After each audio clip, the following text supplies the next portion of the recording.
What is discipleship? Para sa akin, yung discipleship is multiplication.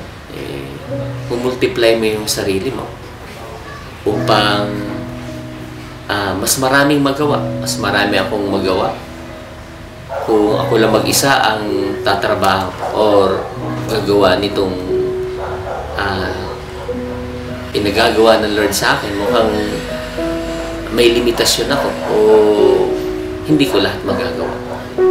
Para sa akin, yung discipleship ay hindi lang simpleng pagtuturo ng patungkol sa Ebanghelyo ng Panginoong Hesus, kundi ito ay pagpapasa ng buhay, karanasan ko sa buhay ng iba.